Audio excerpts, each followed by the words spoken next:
मंजरी झुक जाती है या तुलसी के कुंडे में जो मिट्टी है उसमें फफूंद पड़ जाती है।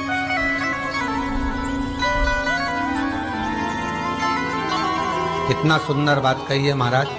तुलसी के क्यारे में, पद्म पुराण, तुलसी के क्यारे में जो हम जल डालते हैं, वो जल हमने जब डाला और वो जल अगर नीचे गिर रहा है, उसका भी दोष वर्णन है महाराज। उसका भी दोष हमारे शास्त्र में वर्णित किया गया। तुलसी के क्यारे में अगर जल डाल रहे हैं और वो जल जमीन पर बह रहा है, गिर रहा है, उसका भी दोष है।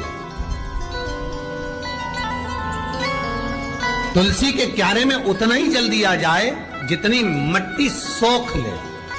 2-4 8 बूंद पानी गिरे चल जाएगा। तुलसी के क्यारे में छिद्र रहता है, बूंद बूंद पानी टपक जाए वो चल जाएगा। पर तुमने तुलसी के क्यारे में जो जल भरा, लोटा भर भर के डाल दिया और ऊपर से जो जल कुंडा भरा कर उलीच में से, अर्थात भराने के बाद जो नीचे गिर रहा है, वो दोषपूर्ण है महाराज। उसकी दोष है।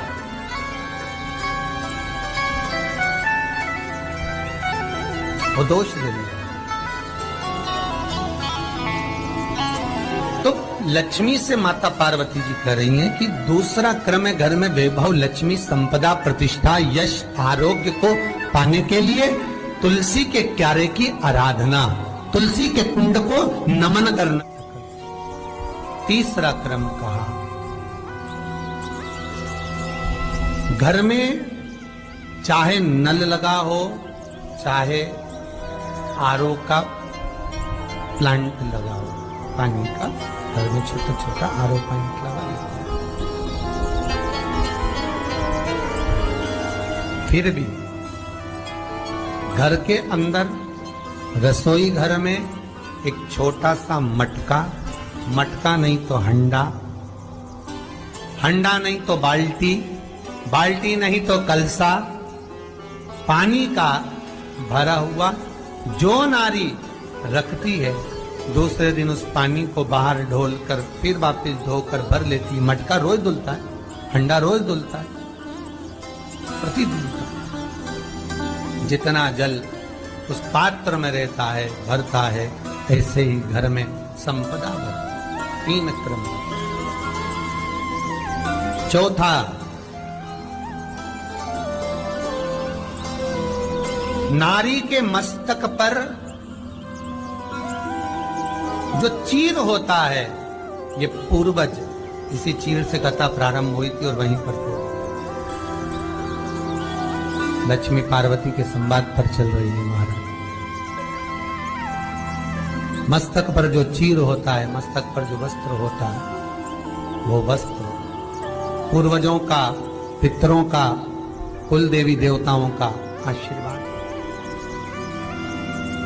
ईश्वर महादेव, जो व्यक्ति पथभ्रष्ट होता है, जैसे मदिरा के नशे में पड़ गया, कहीं जुए में पड़ गया, कहीं मांसाहार में पड़ गया, कहीं व्यसन में पड़ गया, कहीं गलत काम में अगर कोई जा रहा है, तो श्रम्भेश्वर महादेव के नाम से काली तिल भगवान शिव को समर्पित करी जाती है।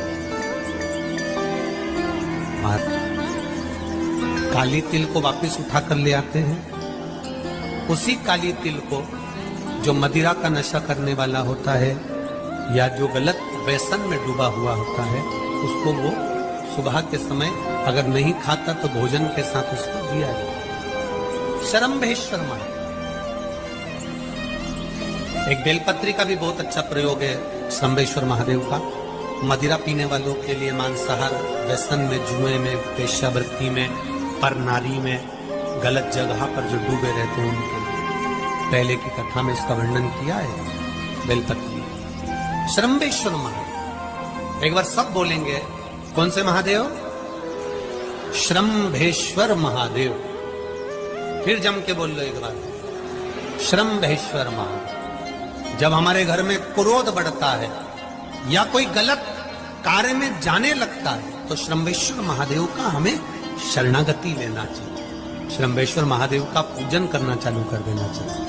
कई लोग कहते हैं महाराज जी श्रम्भेश्वर महादेव का मंदिर कहाँ मिलेगा, हम कहाँ पूजन करने जाए? कहीं नहीं जाना, तुम्हारे घर के पास में जो शंकर जी का मंदिर है वहीं जाओ, उसी देवालय में, उसी मंदिर में जाओ, श्रम्भेश्वर महादेव के नाम से जल चढ़ाना प्रारंभ करेंगे।